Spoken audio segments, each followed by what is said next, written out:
an overthinker, and the only cure for my overthinking that I have is impulsive action. I have to move before I get a chance to think about it. It's mine, whose world is this?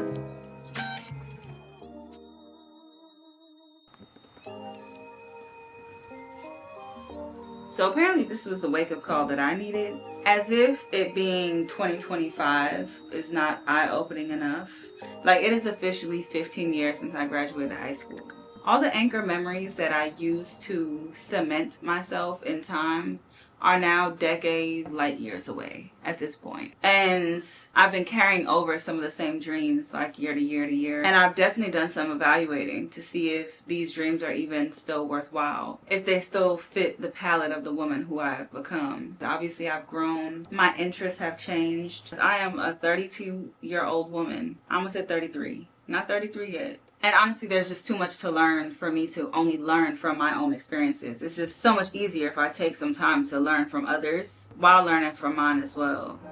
In order for me to kind of like get my mind going and start making connections, sometimes it takes conversation for me to flush certain ideas out and feelings out. Like, in order for me to process my emotions, I have to talk them out a lot of times. As an adult, you're looking at all these different things that you have, your likes, your dislikes, and you're looking at them and they're fully grown trees now. But you can't point them to the seed that they started from. You have to scale some things back, like, okay, why did I develop this habit? Where did this habit come from? What seed did this come from? What did that seed look like? Because the seed doesn't look like the tree, and ideally you try to find the connections between them all. I am like Y because of X. I do this because of that. So that way, okay, if I know why I'm doing something, then it makes it hopefully a little easier to stop doing it. I'm an overthinker and I hate it. And the only cure for my overthinking that I have figured out thus far is impulsive action. I have to move before I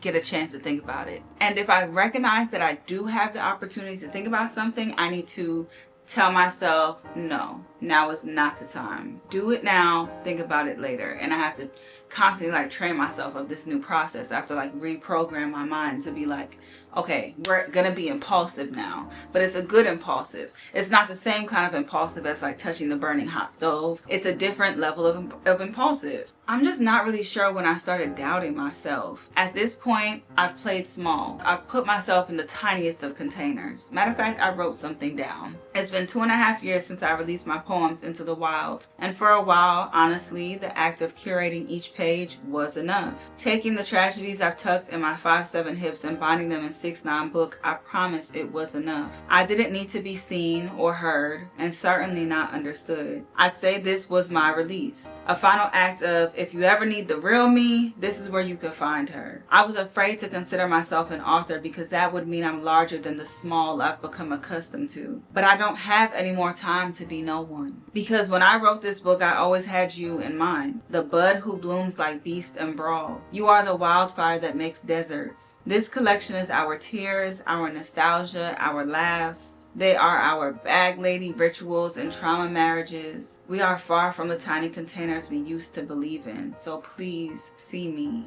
Please hear me.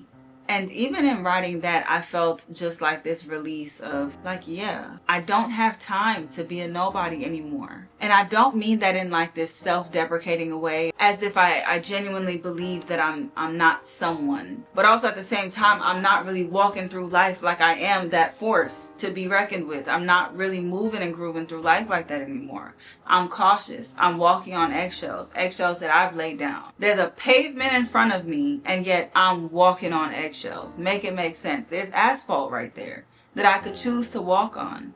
And even if the floor was lava, I could still leap. I could still see how far I could jump to the next, you know what I'm saying? To the next pillar, to the next, I could climb my way out of it if I had to. When you're so used to just like a certain way of walking, you get accustomed to your gait, the way that you walk, your stride.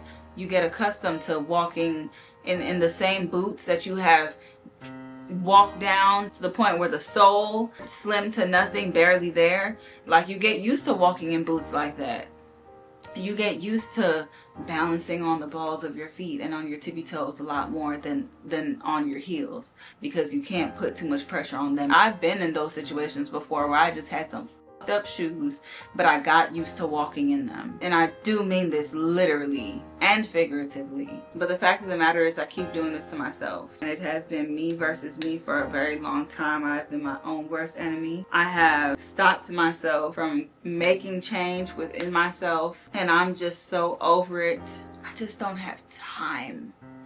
I just don't have time to be no one anymore. I don't have time to choose to not be seen or not be heard. My mom had given me this book one time and it was all about chakras. And each book was about each individual chakra. One thing that I have always noticed is that my throat chakra, it has to be closed. Because the way that I walk around mute is insane. And there are people who genuinely are, who figuratively wish to be in my shoes in the sense of, like, everyone's not a writer. Everyone doesn't have the voice that I have to express the feelings that they have. I'm not a musician. I'm also quite tired of being so caught up in the present that I don't even dare to dream about the future. I can't even tell you not one goal of mine. It's like I don't even allow myself to dream, and I'll say things like, I'm just choosing to, to live in the present because the present truly is a gift. But there's always a way to like overindulge in something, right? Too much of me being in the present devalues the future, devalues the past, overemphasizes the present at the expense of envisioning a future, daring to dream. I'm just gonna have to trust and believe this innate feeling that my people will find me if I show up. Just gonna do my part of showing up. And I'm not gonna overcomplicate things. I would have loved to, you know what I'm saying, put things together super nicely and be super intentional about everything. But if I do too much too soon, I scare myself into stagnancy. And I'm just not disciplined enough yet. So it's gonna look a little rough for a little bit. But I hope you stick around. Bye.